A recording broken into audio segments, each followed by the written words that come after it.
Oke, lantas cerita ini pun berlanjut di Spermi Gridlock chapter 660. Sebelumnya kita diperlihatkan bahwasanya Swenjin dan juga Niating tengah datang ke pertempuran. Saat ini pertempuran pun berlangsung dan di sana tengah ada si Swenjin dan juga Niating berusaha untuk melindungi teman-temannya. Karena di sini tidak ada musuh, maka mereka berdua sebagai jaringan surgawi terkuat harus melindungi seseorang yang lain. Tak lama setelah itu, kita pun diperlihatkan bahwasanya dua pelindung dari tentara Duan Muhuanshi pun mampu untuk dialihkan oleh si Swenjin dengan kekuatan kipasnya. Dan sekali tebas, si sini Grandmaster dari tentara buh hitam pun kemudian berlari untuk meninggalkan tempat tersebut. Tampaknya serangan tersebut pun cukup luar biasa sehingga dua pelindung tersebut pun hendak pergi meninggalkan Swenjin. Ia kemudian mundur dan berkata, "Ini tidak bagus, kita harus mundur," ucapnya mengatakan itu kepada salah satu temannya. Di sini Swenjin pun terus menyerang dan Niating juga ikutan menyerang. Beberapa saat kemudian, di sini tampaknya pelindung mengetahui formasi dua master di depannya tersebut. Yang satu adalah tipe penyerang dan yang satu adalah tipe bertahan.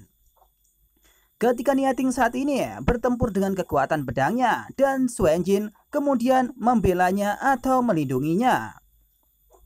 Sementara itu, di sini nampak pelindung pun khawatir. Lantas ia pun bertanya kepada temannya yang ada di sampingnya, apakah satu tipe penyerang dan satu tipe bertahan? Ucapnya mengatakan itu kepada temannya. Lantas ia pun mundur ke belakang dan di sini Niating pun bersiap memberikan serangannya yang bertubi-tubi kepada orang tersebut. Dibantu dengan Swenjin, di sini kekuatan mereka pun tak bisa ditandingi oleh siapapun. Kecuali Duan Muhuanshi kemudian datang untuk bertempur melawan mereka. Jadi intinya 3 lawan 1, 3 Grandmaster melawan 2 Grandmaster. Maka ini akan menjadi pertarungan yang sangat sengit. Nampak di sini Niating pun tersenyum dan juga si Swenjin memberikan serangannya balik kepada dua pelindung tersebut. Tampak kipasnya pun tak main-main. Di sini si Swenjin pun mengatakan bahwasanya Niating berani maju karena ia lindungi. Saya harus mengatakan bahwa Niating berani melepaskan identitas aslinya sebagai seorang pembunuh karena dia memiliki keyakinan yang mutlak pada Ibu Si atau yang kuat saat ini. Si Swenjin pun yakin bahwasanya kali ini formasinya akan berhasil untuk menumpas musuh-musuh yang ada di depannya. Terutama mereka itu adalah seorang Grandmaster. Tak lama setelah itu, kini Niating dan Swenjin pun dikagetkan oleh sesuatu yang retak di depan sana. Tampaknya itu dimensi yang diciptakan oleh Duan Muhuanshi. Dan di sini Niating sudah mengetahui bahwasanya dari tadi Duan Muhuanshi telah melihat pertempuran tersebut. Dengan nada tegas, si sini Niating pun lantas berkata kepada seseorang di balik retakan tersebut, "Hei, keluarlah, bukankah melakukan atau memalukan bagi seorang Grandmaster untuk menyembunyikan kepalanya dan menunjukkan ekornya seperti itu? Lawanmu mungkin ada di sini," ucap Niating mengatakan itu kepada Duan Muhuanshi. Tak lama setelah itu, kita pun diperlihatkan bahwasanya di sini tengah ada Duan Muhuanshi yang bersiap untuk keluar dari dimensinya. Ia pun menatap si Swenjin dan Niating dengan tatapan yang tajam, seolah-olah ingin mencabik mereka berdua atau menelan mereka berdua dengan kekuatannya. Tak pikir panjang, di sini Duan Muhuanshi kemudian keluar dari tempat retakan tersebut. Ia kemudian tersenyum dan berkata kepada Niating dan juga si Swenjin, "Ternyata memang ada seorang master di tanah leluhur. Ini aku, Duan Muhuanshi, pahlawan dari dunia kecil." Ucap dari Duan Muhuanshi mengatakan bahwasanya di sini ia memuji bahwa bumi memiliki 2 Grandmaster. Dan di sini Duan Muhuanshi pun memperkenalkan dirinya bahwasanya dia adalah seorang pahlawan dari dunia lain. Mendengar perkataan dari Duan Muhuanshi, di sini nampaknya si Swenjin dan Niating pun cukup geram. Ia pun bingung kenapa ada pahlawan seperti ini yang menyerang tanah leluhur. Tak lama setelah itu, di sini Duan Muhuanshi pun tersenyum dan menatap mereka berdua. Lantas Duan Muhuanshi pun berkata kepada pahlawan tersebut, "Para pahlawan menghargai para pahlawan. Lebih baik Anda mengandalkan saya dan saya akan menunjukkan kepada Anda dunia luar." Ucap Tuan Mukhwansi sangat sombong kepada Grandmaster yang ada di depannya. Dengan nada seperti itu, di sini Niating pun murka. Ia pun lantas berkata kepada Tuan Mukhwansi dengan perkataan yang kurang baik. Ia pun lantas berkata, "Anda salah mengucapkan sepatah kata pun. Anda bukan seorang pahlawan." Ucap dari Niating mengatakan itu. Bahwasanya Tuan Mukhwansi bukanlah pahlawan. Kalau pahlawan, mengapa mereka harus menyerang tanah leluhur? Atau malah ingin menginvasi bumi tersebut? Mendengar perkataan tersebut, di sini Tuan Mukhwansi tersenyum dan menatap Niating dengan tatapan yang tajam. Ia pun lantas berkata, "Hahaha, maka kita akan melihat dan menunggu untuk itu." Ucap dari Tuan Mukhwansi itu mengancam Niating dan juga si Suanjin beserta orang-orang yang ada di bawah sana, yakni Kepala Sekolah Li, Cheng Zuan dan juga Cheng Daili bersama dengan Nalan Kui. Setelah mendengarkan perkataan dari Tuan Mukhwansi, di sini nampaknya Niating pun bersiap merilis kekuatannya. Ia pun mengeluarkan pedang panjangnya dan bersiap untuk memberikan serangan telak kepada Tuan Mukhwansi. Tanpa energi spiritual pun menyelimuti tubuh master tersebut. Lantas ia pun berkata dalam hatinya, "Lu Xiaoyu dan yang lainnya bersusah payah untuk memikat Tuan Besar ke sini, jauh dari medan perang frontal." Ucap dari Niating mengatakan itu. Ia memikirkan bahwasanya mungkin ini adalah strategi dari Xiaoyu dan Lu Su. Bahkan mungkin mereka dipancing untuk turun ke bumi. Dan pada saat itu pula ia akan bertarung melawan Niating yang seolah ingin membunuh Tuan Mukhwansi dan orang kuat yang ada di depannya. Tak pikir panjang, di sini Niating langsung memberikan tebasan kepada Tuan Mukhwansi dan juga Grandmaster yang lainnya. Bus, dengan secepat kilat, di sini nampak kilatan kuning melancar ke arah Tuan Mukhwansi. Ia pun sambil berkata dalam hatinya, "Hindari melukai langit dan bumi secara tidak sengaja dan tepat."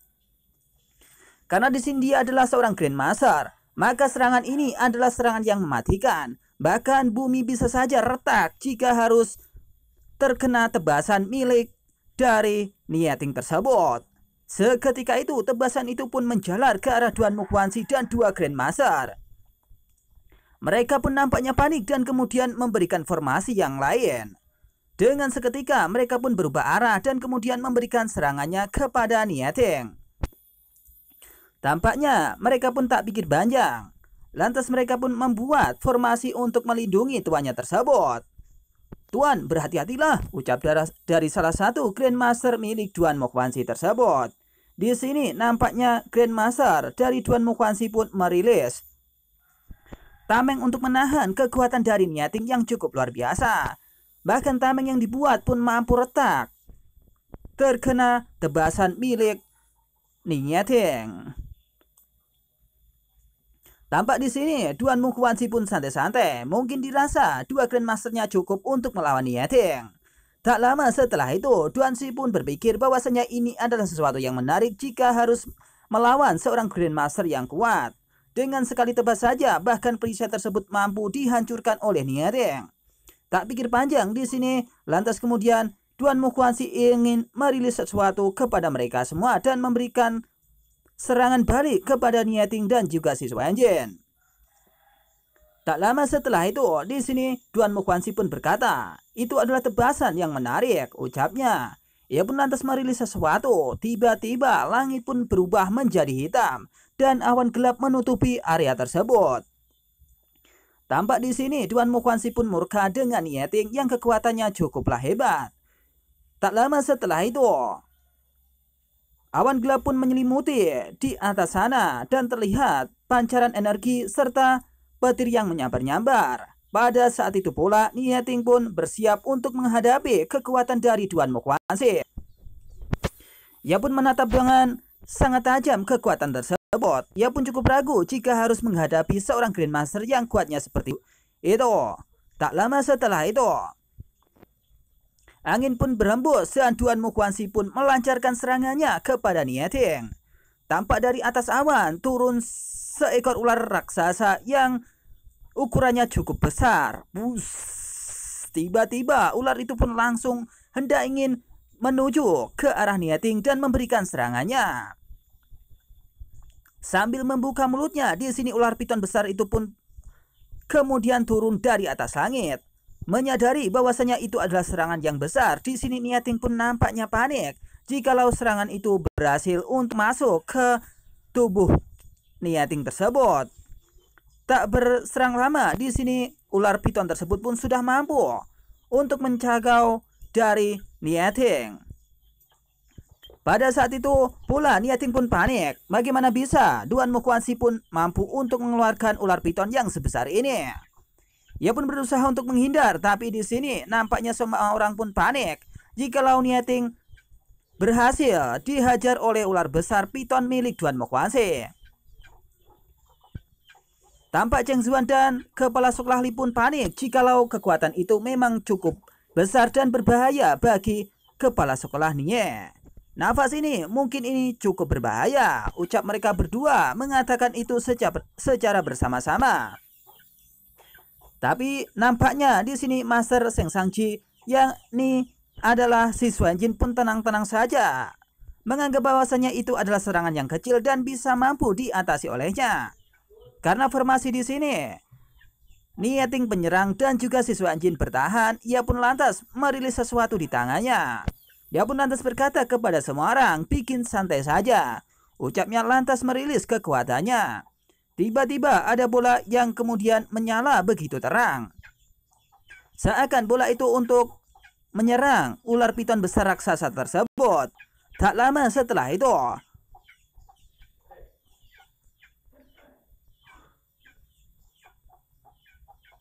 bola tersebut kemudian berasal dari tempat lain dan kemudian beranjak ke arah Niating. Tak berselang lama di sini Niating pun tersenyum. Ia sudah pasti tidak akan terkena kekuatan dari musuh. Bahkan di sini bola milik si Xuan Jin tersebut mampu untuk melindungi dirinya. Di saat ular piton raksasa milik Duan Mukuansi pun akan menyerang Niating, nampaknya kekuatan besar itu ditahan oleh kekuatan milik si Xuan Jin. Tampak di sana bola itu pun menyala begitu terang dan Niating pun bersiap memberikan serangan balik kepada ular tersebut. Seketika itu Niating pun kemudian mengarahkan tebasannya lagi ke arah dari monster raksasa itu dan bus.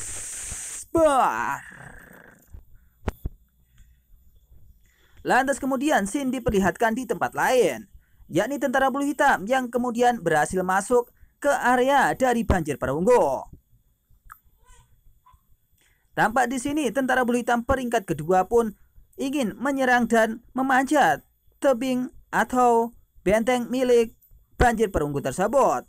Lantas di sini banjir perunggu pun kelihatan kebingungan karena jumlah mereka pun tak begitu banyak ketimbang dengan tentara bulu hitam. Seseorang di sana pun berkata, apa ada begitu banyak orang dari tentara bulu hitam? Semua orang tidak bisa bertahan, tapi tunggu. Kami tidak punya jalan keluar, kami adalah jalan keluarnya. Ucap salah satu orang di sana mengatakan bahwasanya di sini tidak ada jalan keluar lagi. Jalan keluar yang paling ampuh adalah mereka harus bertarung habis-habisan melawan tentara bulu hitam. Satu persatu dari tentara bulu hitam pun kemudian memanjat tembok besar milik dari banjir perunggu. Mereka pun berusaha untuk mencapai ke puncak dan berusaha untuk merobohkan benteng tersebut. Seolah-olah benteng besar tersebut pun tak mampu untuk menghalangi langkah dari tentara bulu hitam. Mereka pun sangat kuat dan jumlahnya cukuplah banyak, melebihi yang dibayangkan oleh tentara banjir perunggu. Satu persatu di sini tentara bulu hitam pun berhasil untuk naik ke atas, dan yang lainnya pun berhasil diusir oleh tentara dari banjir perunggu. Bahkan di sini ada salah satu tangan milik tentara bulu hitam yang diinjak oleh tentara banjir perunggu. Hei, itu tidak benar. Sisi ini dijaga oleh kami. Kamu berpegangan pada sisi yang lain atau kamu akan jatuh. Bas. Lantas tentara bulu hitam tersebut pun terjatuh. Dan di sini nampaknya temannya pun memuji kepada orang tersebut. Lantas ia pun berkata, itu bagus, kakak tunggu aku. Ucap dari tentara banjir perunggu tersebut pun mampu untuk menghalau sebagian tentara bulu hitam. Tapi sebagian yang lain pun bisa masuk dan sampai ke atas sana. Sehingga di sini sudah dipastikan bahwasanya tentara bulu hitam pun akan menyerang dirinya. Tak lama setelah itu, 3 dari tentara bulu hitam pun berhasil naik ke atas. Dan di sini mereka harus berhadapan langsung dengan banjir perunggu. Tampaknya di sini tentara bulu hitam pun berkata kepada orang tersebut, "Tapi bagaimana denganmu? Hanya 1 item. Apakah itu mungkin mampu untuk melawan kami?" Kini tentara banjir perunggu pun khawatir jika dia akan diserang oleh 3 master peringkat kedua. Tak lama setelah itu, 3 master tersebut pun bersiap untuk memberikan serangannya kepada tentara bulu hitam. Atau di sini tentara banjir perunggu akan langsung dihajar oleh tentara bulu hitam tersebut. Ia pun lantas berlari dan kemudian berkata bahwasanya itu adalah suatu hal yang konyol. Ya, itu adalah hal yang konyol. Wus. Di sini tentara bulu hitam itu pun bersiap untuk memberikan serangan kepada banjir perunggu. Nampak banjir perunggu pun panik jikalau harus diserang oleh mereka bertiga. Dan mereka harus mengeluarkan atau mengerahkan kekuatannya. Tak lama setelah itu, di sini pertempuran pun dilanjut antara tentara perunggu dan juga tentara bulu hitam. Serangan itu akan telak mengenai dirinya. Ia pun nampaknya panik jikalau harus diserang oleh 3 orang sekaligus. Dan ia pun bersiap untuk menerima serangan tersebut. Tak lama setelah itu, nampaknya serangan tersebut pun mampu dihadang oleh tentara banjir perunggu. Meskipun di sini kekuatannya tak lebih kuat dari tentara bulu hitam, tapi ini adalah jalan yang terbaik untuk menghadang tentara bulu hitam tersebut. Tapi nampaknya di sini salah satu dari tentara bulu hitam itu kemudian berpindah formasi. 1 lawan 3 mungkin itu adalah sesuatu yang sangat tidak baik. Atau mungkin di sini banjir perunggu akan meninggoy. Seketika itu tentara bulu hitam pun bersiap untuk memberikan serangannya dari arah lain. Kemudian ia berbelok dan kemudian salah satu dari banjir perunggu itu kemudian mundur sedikit. Tapi sayangnya dari belakang sudah ada tentara bulu hitam yang bersiap memberikan serangan telak kepada dirinya. Pada saat itu ia pun panik jikalau harus bertarung melawan 3 orang. Tapi tak mengapa, di sini dia harus berjuang untuk menyelamatkan bumi dari tentara bulu hitam. Tak lama setelah itu, seseorang pun sudah sampai di belakang orang tersebut dan bersiap memberikan serangannya kepada tentara banjir perunggu.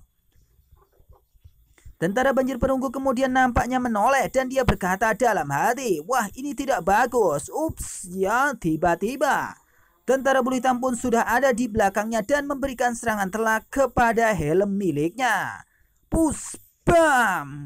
Sampai-sampai serangan tersebut pun mampu untuk membuat retak helm milik dari tentara banjir perunggu. Tampaknya serangan itu cukup telak, tapi tak membuatnya mati seketika. Dengan serangan seperti itu, sudah dipastikan bahwasanya dia akan tidak mampu untuk berdiri. Nampaknya di sini ia pun oleng dan tidak tahu mana kawan mana lawan.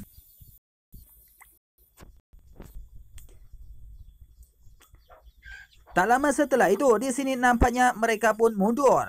Dan ini adalah satu-satunya tempat untuk kabur, yakni tempat di mana tidak ada jalan keluar. Dan 3 orang dari tentara banjir perunggu kemudian bersatu di belakang sana. Mereka pun bertiga nampak panik jika diserang oleh tentara bulu hitam. Di sini mereka pun bingung bagaimana cara untuk mengatasi tentara bulu hitam tersebut. Lantas seseorang di sana berkata kepada temannya, "Kamu juga nampaknya didesak oleh tentara bulu hitam. Bagaimana dengan ini?" Ucapnya mengatakan itu kepada temannya. Temannya pun nampak bingung karena dia juga tidak mengetahui jalan keluar yang baik untuk melawan mereka. Bahkan kekuatannya di sini hampir di ambang batas. Di sini mereka pun bingung dan berkata dalam hatinya, "Sial, ada terlalu banyak musuh. Mereka tidak akan lelah, tapi kita tidak bisa untuk melawan mereka karena jumlah mereka terlalu banyak." Ucap salah satu dari tentara banjir perunggu itu dalam hatinya. Lantas di sini seseorang pun berkata kepada temannya, "Tidak, jika ini terus berlanjut, musuh akan merebut bagian tembok kota ini dan masuk ke markas. Kita tidak boleh membiarkan mereka masuk dan mengacau di sana." Ucap salah satu orang dari tentara banjir perunggu tersebut. Nampaknya mereka pun saat ini tengah terdesak oleh kekuatan dari tentara bulu hitam. Dan hanya ada satu jalan, yakni mereka harus merilis kekuatan atau trik barunya yang telah dia pelajari sebelumnya. Di sini nampaknya seseorang pun lantas berkata kepada temannya yang lain, atau gunakan trik itu. Ucapnya mengatakan itu kepada teman-temannya.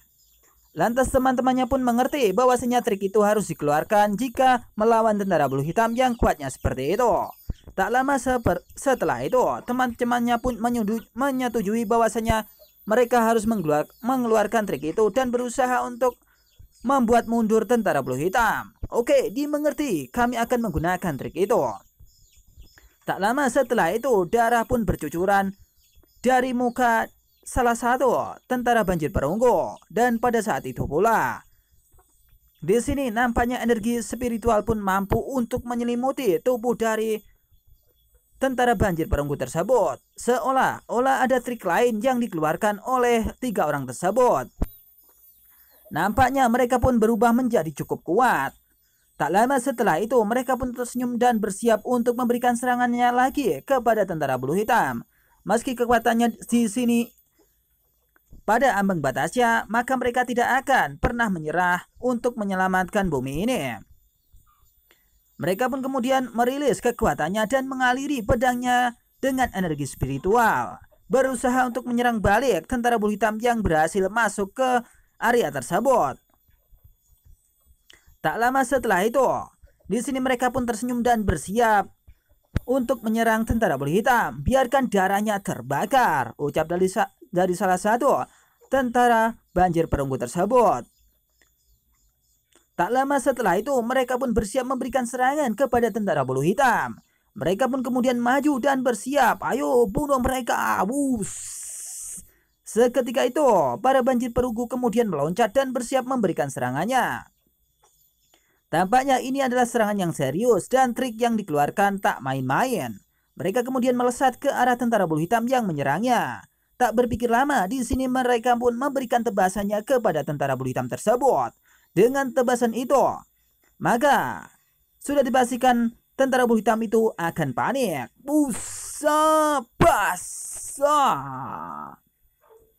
Tampak di sini tentara bulu hitam itu pun panik melihat tebasan dari orang-orang tersebut. Bagaimana mereka bisa menjadi kuat seperti itu? Padahal mereka saat ini hanya peringkat kedua. Dan soal pertarungan, di sini tentara bulu hitam pun tak kalah sebetulnya dengan mereka. Tapi kenapa di sini tentara tersebut pun masuk dengan tebasan yang cukup keras? Pada saat itu pula, di sini berkobar energi spiritual pada diri dari tentara banjir perunggu tersebut dan memberikan serangan telak kepada tentara bulu hitam tersebut. Busa, sing. Tampaknya kekuatan itu pun mampu untuk menghadang tentara bulu hitam. Meski saat ini mereka pun harus mengeluarkan trik ini, tapi dia tidak akan menyesal. Tak hanya itu, ternyata trik ini juga memberikan sesuatu ancaman kepada tentara bulu hitam tersebut. Nampak di sini, tombak milik tentara bulu hitam pun sampai hancur, ditebas oleh tentara banjir perunggu. Dan tiba-tiba ada kertas yang berterbangan, seolah itu hal yang aneh yang ditatap oleh tentara bulu hitam. Bahkan di tentara bulu hitam pun tidak tahu apa itu sebetulnya. Apa yang terjadi dengan tombakku? Hanya kelas 2. Mengapa mereka mampu untuk memberikan tebasan yang sekuat itu? Ucap salah satu dari tentara bulu hitam itu terkena tebasan dari tentara banjir perunggu. Lantas teman di sampingnya pun berkata, ini salah, aura mereka telah meningkat. Ucap dari salah satu temannya mengatakan bahwasanya banjir perunggu saat ini kekuatannya telah meningkat dan memberikan serangan yang telak kepada mereka. Mereka pun kemudian juga menyisakan kertas-kertas yang berterbangan. Tak lama setelah itu, salah satu dari tentara bulu hitam pun panik. Ia pun tidak tahu apa yang di depan matanya tersebut. Ia pun lantas berkata kepada temannya, apakah ini? Ucapnya mengatakan itu sambil melihat kertas terbakar yang ada di depannya. Tak lama setelah itu, kemudian nyala besar pun ada di depan matanya dan boom. Ledakan itu cukup luar biasa dan mengakibatkan mereka sudah pasti meninggoy di tempat. Pada saat itu pula tentara bulu hitam nampaknya tidak tahu bahwasannya itu adalah kertas peledak. Dan di sini tentara banjir perunggu pun menggunakan kertas peledak untuk menghabisi tentara Blue Hitam tersebut. Nampaknya strategi ini cukup bagus jika diterapkan kepada tentara Blue Hitam yang tidak tahu apa itu kertas peledak. Di sini nampak banjir perunggu pun bersemangat melihat ledakan besar tersebut. Karena di sini sudah dipastikan 3 orang itu pun meninggal di tempat. Tak lama setelah memberikan serangan tersebut, nampaknya di sini banjir perunggu pun sangat tersenyum. Ia pun lantas berkata kepada temannya, "Hei saudara, akan menjadi saingan di kehidupan selanjutnya." Ucapnya mengatakan itu kepada tentara Blue Hitam yang sudah meninggal. Lantas ia pun berkata lagi, "Suatu kehormatan bertemu dengan kalian semua." Ucapnya mengatakan itu sambil memuji tentara Blue Hitam yang tidak tahu apa itu kertas peledak. Sampai-sampai dia harus meledakkan dirinya sendiri. Selang beberapa saat, di sini tentara banjir perunggu itu pun bersiap memberikan serangannya balik kepada tentara Blue Hitam yang ada di bawah sana. Seketika itu, 3 orang pun melesat ke arah bawah menuju ke kerumunan dari tentara Blue Hitam. Mereka pun melesat dan bersiap memberikan serangan kejutan kepada tentara Blue Hitam yang jumlahnya sangat banyak.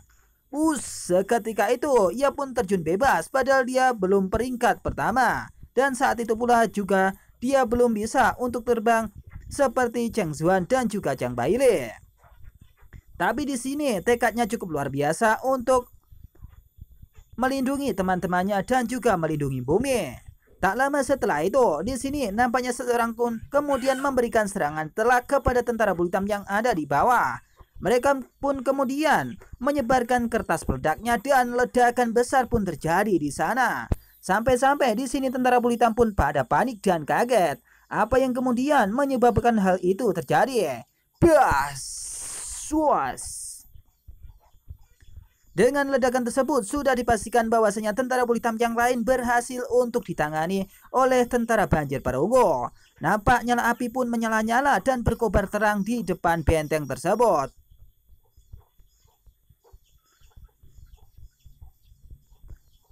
Di tempat lain, di sini tentara banjir perunggu yang bersiap untuk melawan tentara Blue Hitam nampaknya telah berhadapan dengan peringkat pertama dan juga tentara Blue Hitam yang jumlahnya sangat banyak. Ini adalah perjuangan dan perbedaan besar telah terlihat nyata di sini.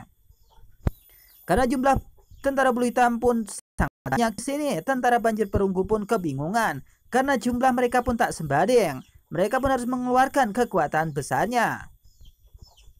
Tak lama setelah itu, Shin pun diperlihatkan di markas dari tentara banjir perunggu. Nampaknya di sini Zhong Yutang pun nampaknya panik melihat pertempuran yang telah terjadi di depan benteng tersebut. Tentara Blue Hitam pun tak habis-habis jika harus menyerang tentara banjir perunggu. Tetapi banyak orang mengetahui hal ini, tetapi masih pergi ke tembok besar dengan keinginan mati untuk bertemu dengan pedang dan darah. Saya lebih baik mati berdiri daripada hidup berlutut. Nampaknya di sini Zhong Yutang pun sangat marah dengan apa yang telah dilakukan oleh tentara Blue Hitam yang berhasil masuk ke tanah leluhur. Bahkan di sini benteng milik dari banjir perunggu telah dihancurkan oleh tentara Blue Hitam. Melihat hal tersebut melalui kamera tersembunyi, di sini nampaknya Zhong Yutang pun panik jikalau dia akan mati dan orang-orangnya akan mati dan bumi akan diinvasi oleh tentara Blue Hitam. Tak lama setelah itu, di sini psikiater yang biasa menemani Li Ke pun datang. Ia pun berkata kepada Zhong Yutang, "Hei Zhong Yutang, apakah kamu baik-baik saja?" Ucapnya mengatakan itu kepada Zhong Yutang yang saat ini kelihatannya tak baik-baik saja. Nampak raut muka dari Zhong Yutang itu cukup marah melihat apa yang telah ia lihat di balik monitor tersebut. Kemudian di sini Zhong Yutang pun mengepalkan tangan dan ingin mengatakan sesuatu, bahwasanya saat ini ia ingin bertarung dan tidak mau berlutut kepada tentara Blue Hitam. Tak lama setelah itu, di sini Zhong Yutang pun menginformasikan kepada semua orang bahwasanya tentara Blue Hitam pun berhasil masuk dan menembus benteng yang ada di sebelah yang lain. "Aku baik-baik saja," ucapnya mengatakan itu kepada seseorang yang ada di belakangnya. Ia pun lantas berkata kepada orang-orang, "Hei banjir perunggu, ini ada perintah yang baru. Tembok kota nomor 85 distrik A telah direbut kembali. Harap segera diisi. dengan tim yang lain. Ucap Zhong Yutang mengatakan itu. Ia mengatakan bahwasanya saat ini tentara Blue Hitam telah berhasil masuk dan merobohkan benteng besar yang telah mereka buat. Di sini Zhong Yutang juga mengingatkan bahwasanya mereka akan menang jika bertempur meskipun lawannya cukup banyak. Oke, kita akan menang, ucapnya mengatakan itu melalui saluran komunikasi. Tampaknya di sini Chang Zuan pun mendengar perkataan dari Zhong Yutang tersebut. Kita akan menang dan kami akan menang. Chang Zuan pun nampaknya tersenyum, lantas ia pun tertawa dan berkata, hahaha, saya suka mendengar apa yang Zhong Yutang katakan tersebut. Ucapnya mengatakan itu. Bahkan di sini, Cheng Bailey, Nalan Kui dan juga kepala sekolah Li berada tepat di belakang dari Cheng Zuan dan bersiap untuk memberikan serangan balik kepada tentara Blue Hitam. Tak lama setelah itu, 4 master dari peringkat pertama milik jaringan surgawi pun bersiap memberikan serangan balik. Meski pada saat ini ia pun kelihatannya cukup kewalahan menghadapi tentara Blue Hitam, tapi di sini mereka pun tak tinggal diam. Mereka akan masuk dan menghajar semua orang yang ada di depannya yang berusaha untuk menginvasi bumi. Dengan semangat yang membara, di sini mereka akan berangkat menuju ke medan pertempuran menghadapi musuh-musuh yang ada di depannya tersebut. Oke, kami akan menang, ucapnya kemudian berkata kepada tentara Blue Hitam yang ada di depannya. Lantas mereka pun bersiap dan memberikan serangan telak kepada mereka semua dan cerita pun berakhir di sini. Akan dilanjut di Spermi Great Lord chapter yang selanjutnya. Tapi ngomong-ngomong, besok itu hari Minggu dan besok sudah pasti akan libur. Tapi Mimin akan upload yang lain. Oke, terima kasih. Selamat menonton dan semoga terhibur. Jangan lupa cemilannya. Oke, terima kasih.